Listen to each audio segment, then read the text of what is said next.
Saulės autoportretą ir gera ant sielos, nes jinai tokia gėlė, energinė ir užaugo. Todėl tikrai miela matyti vėl tokią knygą, kurioje tai kaip akcentas tapo.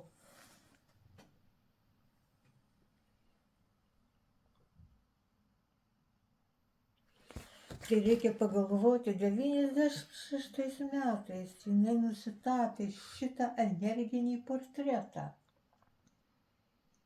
Tai reiškia, turi kažkokią pranašystės dovaną. Bet tai gali eiti iš prigimties, nes ją turėjo ir mano močiutė, ir mano mama, jos sapnuodavo.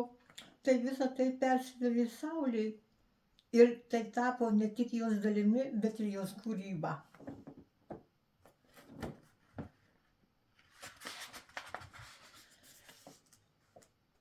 Ir šita kosminė aušra,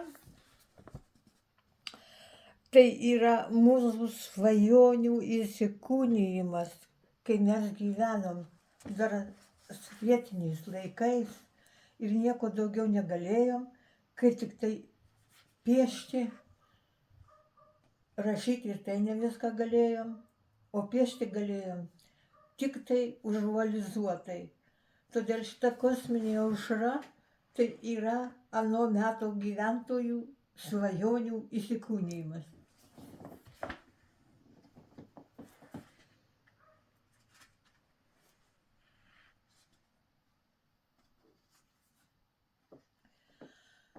Iš knygos skaityti negaliu, nes aš pati jos dar negaliu skaityti.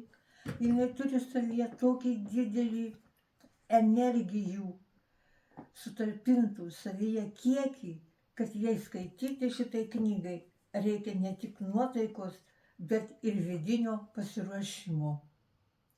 Nes čia kalbama apie absoliutų šią kosminę dieną, išsklidusią realybėje ir visas kitas būties dalis.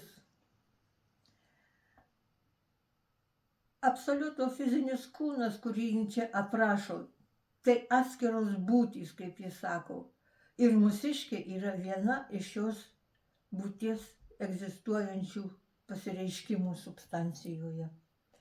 Tai aš dabar galiu pasakyti, kad pasiekus savo amžių, kurį jūs matote vizualiai, galiu pasidžiaugti, kad šalia manęs išaugo tokia saulė, apie kai vardą davėm, neįsivaizdavau, kokio dydžio ta saulė bus.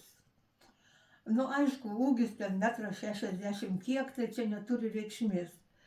Protinės aplinkybės irgi neturi reikšmės.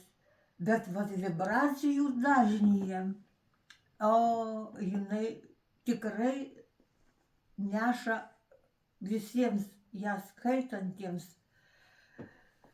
viską, ką jų vidus yra sukaupęs geriausio, pakelia į paviršių. Todėl leiskit man pasidžiaugti ją ir jums paskaityti gal kokią ištrauką iš šios knygos, kad būtų turiningiau, nes šiaip tai, žinot, man labai greitai susikaups akyse ašaros iš to didelio jaudulio, kad priešais mane sėdi ir interviu ima tokia nuostabi mano duktė. Pereinam prie skaitymų. Absoliutas savyje ir iš savęs periodiškai išspinduliuoja į pasireiškimą visą būtį su jos gyventojais ir po kiek laiko, labai daug laiko, vėl atgal sutraukia į save. Ir tai vadinama absoliuto kvėpavimu, kosminiais ciklais, kosminėmis dienomis ir naktimis ir panašiai. Iš absoliutų šią kosminę dieną išsklidusią realybę suvokiu kaip begalinį kiekį individualių būčių, o mūsų būtis tik viena iš jų, kaip ir mūsų visata tik viena iš begalinio kiekio visų visatų visatinė. Viena būtis kaip viena absoliuto sąmonės ląstelė. Tuo pačiu tai sąmoningiausia ląstelė, itin didelės visažinystės ir visagalystės lygmens evoliucionavusi kosminė būtybė, kurioje vystosi jos pačios ląstelės. Tai, ką suvokiame kaip mūsų būties gyventojus. Linkiu visiems, kurie paims skaityti vadovą po būties pasaulius, neskaityti paviršiumi, negalvoti, kad tai lengvoji literatūra, o jeigu taip galvojate, neimkit net į rankas, nes tai yra visatos turinys, kuris virto vadovo po būties pasaulius. Linkiu kiekvienam jau galinčiam, jau subrendusiems iki tokio skaitinio gero pasibuvimo su šia knyga. Sėkmės jums.